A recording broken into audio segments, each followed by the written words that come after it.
Pergi dia ke kamar, dibawa Alkitab. Dia coba pelajarin. Setelah dia pelajarin saudara, dia datang.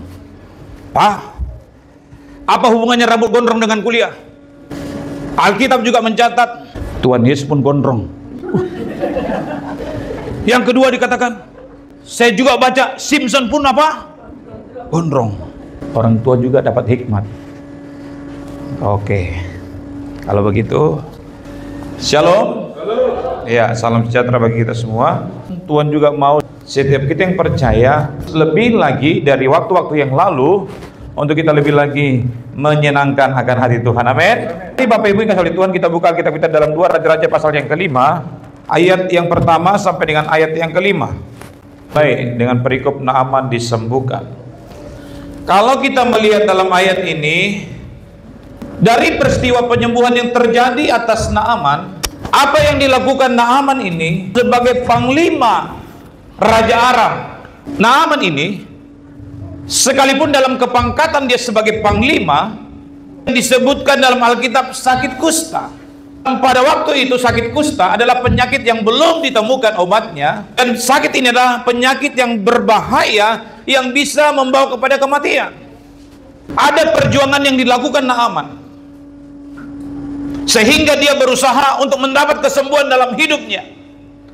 Alkitab mencatat Bapak Ibu, bahwa Naaman membawa persembahan 10 talenta perak, dan ditambah lagi 6.000 sikal emas, dan juga dikatakan 10 potong pakaian. Jadi saudara, untuk mendapatkan kesembuhan, Naaman dia rela membawa sesuatu kepada yang disebutkan Nabi di Israel. Saya coba hitung saudara, kalau kita alihkan kepada rupiah, maka 10 talenta perak, 1 talenta itu saudara, itu sama dengan 34 sampai 36 kilogram perak. Katakanlah 34 kali 10 berapa kilo saudara? 340 kilo. Itu 1 kilogram perak itu bernilai uang sekitar 12 juta.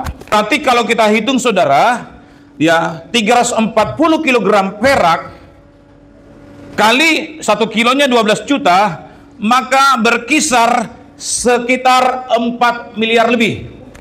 Itu yang pertama. Dan dikatakan tadi saudara, ditambah dengan 6.000 sikal emas. Itu kalau dialihkan menjadi kilogram, 72 kilogram. 1 gram berapa sekarang mas? Kita ambil ratalah 1 gram itu 1.500.000 lah.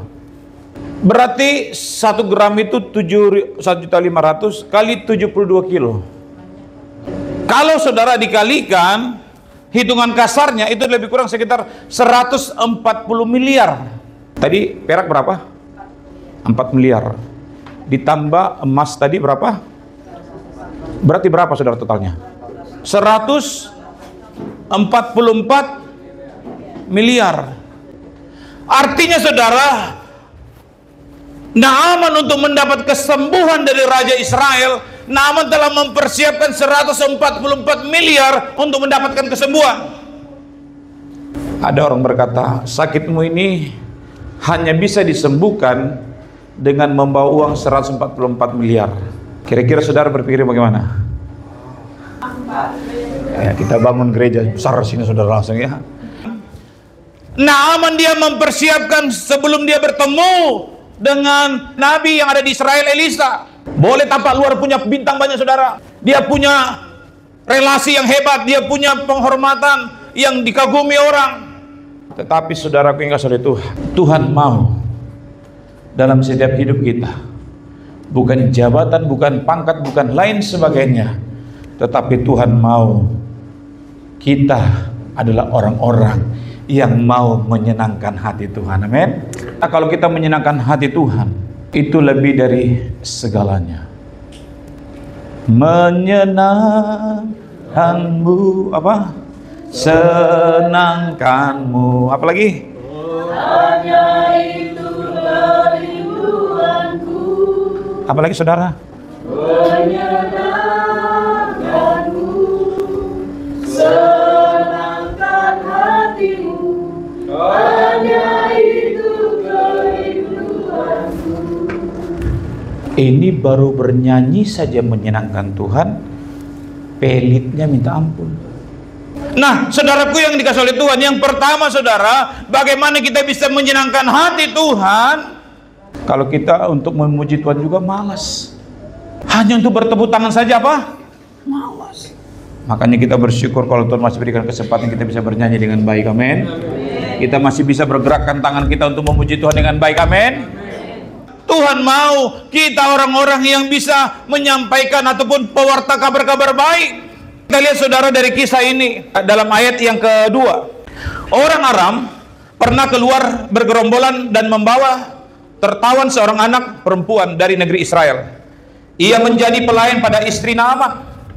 Berkatalah gadis itu kepada nyonyanya, sekiranya tuanku menghadap nabi yang di Samaria itu, maka tentulah nabi itu akan menyembuhkan dia dari penyakitnya. Yang pertama saudara, kita mau menjadi orang-orang yang membicarakan ataupun memperkatakan sesuatu yang membangun atau sesuatu yang berdampak positif, sesuatu yang bisa memberikan semangat bagi orang lain. Bapak Ibu lihat ayat ini. Gadis yang disebutkan pembantu itu bukanlah orang terpandang, ya. Dia adalah orang tawanan.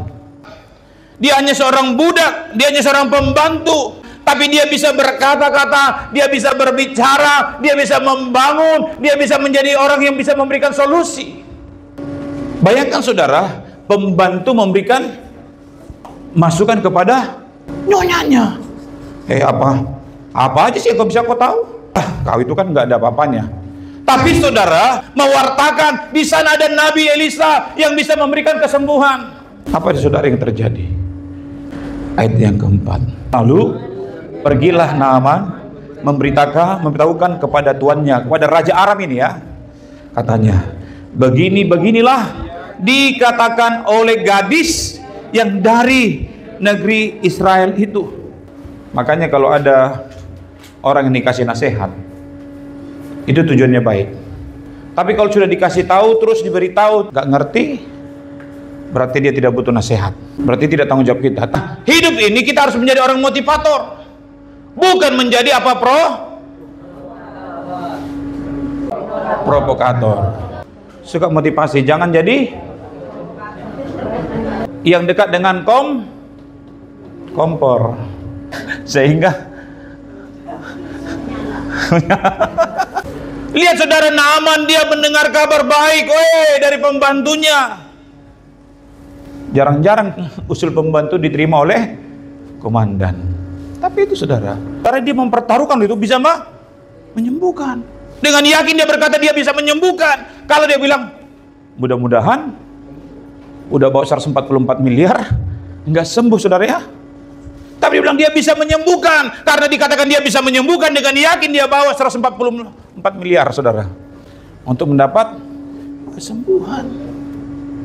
Tuhan tidak memandang nilai harta kekayaan, tetapi bagaimana dia bisa melakukan, dia bisa berjalan sesuai dengan kabar baik yang diterima olehnya. Makanya seringkali terjadi mujizat oleh karena iman. Amin. Iman mulah yang akan menyembuhkan engkau. Bukan karena banyaknya uang yang dibawa, banyak uang yang akan dipersembahkan, tapi karena iman. Makanya kita kiranya menjadi jemaat yang bisa mewartakan kabar baik. Jangan menjadi yang dekat dengan. Ada orang yang suka kompor saudara, panasin. Ya, Ibrani dikatakan, jangan menjauhkan diri dari pertemuan ibadah seperti yang dibiasakan orang, tapi mari kita melakukannya dengan menjelang hari Tuhan yang semakin dekat. Kita saling menasihati, kita saling memperhatikan, kita saling menguatkan. Itulah namanya persekutuan. Kalau ada persekutuan, luangkanlah waktunya, men. Apakah persekutuan doa bersama, ada persekutuan kaum wanita, ada persekutuan kaum pria, ada persekutuan rumah tangga, apalagi saudara? Iya, pujian penyembahan, doa bersama, pemuda, ya. Yang kedua, ya, kita ingin menyenangkan hati Tuhan. Tapi apa yang harus kita lakukan? Memiliki sikap hati seorang panglima mendengar suruhan daripada Elisa, menyuruhnya hanya membuka pintu. Dibukanya pintu, ngek. Kamu ke Anaman itu? Iya, kata bosku, kamu mandi di sungai Yordan. Celupkan badanmu sebanyak 7 kali. Dia marah. Aku pikir dia memanggil namanya dan menggerakkan tangannya di tempat sakit. Kalau cuma mandi, di sana lebih bagus sungainya, di Sungai Parpar. Masa orang Tangkiling suruh mandi ke tempat lain? Di Tangkiling banyak. Mau sungai apa? Bahandang, bagus. Sungai Gohong, bagus. Surung Danum, bagus. Sungai Pal 28. Lewi, bagus Bu ya. Bagus di sana. Kok aku disuruh pergi ke sungai bondar-bondar itu? Ya, sungai-sungai di parit-parit. Kadangkala saudara, ketaatan itu membentuk kita untuk menerima mujizat. Ketaatan itu mendatangkan mujizat dalam hidup kita. Memang saudara tidak masuk akal, cuma bilang pergi mandi 7 kali. Ketaatan saudara mendatangkan mujizat. Jadi Bapak Ibu yang kasih oleh Tuhan, taat itu mendatangkan kebaikan. Sebuah ilustrasi. Ada seorang anak muda. Dia lulus SMA. Karena dia pikir sudah lulus SMA, maka dia sudah bebas daripada aturan-aturan dari orang tua. Dia bilang, Pak, Mak, aku mau kuliah di UPR, contohnya, ini contoh ya, jurusan kedokteran. Tapi dengan catatan, aku harus punya mobil untuk transportasi. Bapak mamanya bilang, oke nak, kalau kamu mau memang kuliah di situ, apa yang kau minta bisa Bapak penuhi. Tapi dengan syarat, pertama, kamu harus dulu diterima menjadi mahasiswa. Kedua, syaratnya, kamu harus potong rambutmu supaya kamu nampak mahasiswa yang baik. Yang kedua ini agak berat sama dia. Pergi dia ke kamar, dibawa Alkitab, dia coba pelajarin. Setelah dia pelajarin saudara, dia datang. Pak, apa hubungannya rambut gondrong dengan kuliah? Alkitab juga mencatat Tuhan Yesus pun gondrong. Yang kedua dikatakan, saya juga baca Simpson pun apa? Gondrong. Orang tua juga dapat hikmat. Oke, kalau begitu, kalau kau memang mengikuti teladan itu, baik. Simpson dia pergi dengan jalan kaki. Tuhan Yesus pun pelayanan dengan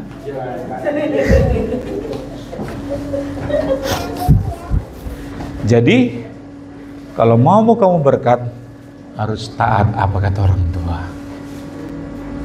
Kalau disuruh potong rambutmu dikatakan, itu bentuk ketaatan supaya orang tua kasih berkat. Kalau kamu tetap bertahan dengan pemikiranmu, akan berjalan kaki. Supaya kita mendapat berkat, kita harus taat. Karena apa? Orang yang taat itu sangat menyenangkan hati Tuhan. Tuhan senang melihat, ya. Maka ketaatan itu mendatangkan mujizat, ketaatan mendatangkan berkat, ketaatan mendatangkan solusi dalam setiap hidup kita. Dalam Markus, bagaimana Petrus, ya, yang dikatakan kehidupannya sebagai nelayan, ya, dia yang bekerja sudah sepanjang malam, tidak menghasilkan apa-apa, tetapi Tuhan hanya katakan, sekarang tebarkanlah jalamu. Secara manusia, dia berpikir tidak ada hubungannya antara orang nelayan dengan anak tukang kayu, ya. Tidak ada hubungannya, ya. Medannya pun berbeda. Tetapi karena perkataan itu disampaikan, maka Petrus dengan ketaatan yang dia lakukan, dia tebarkan jala juga. Sekalipun bagi Tuhan, bagi manusia itu mustahil, tapi Tuhan sanggup mengadakannya. Amin. Ya. Hidup kita ditentukan oleh Tuhan. Kita taat saja. Senangkanlah hati Tuhan, supaya Tuhan senang melihat kita. Amin untuk firman Tuhan.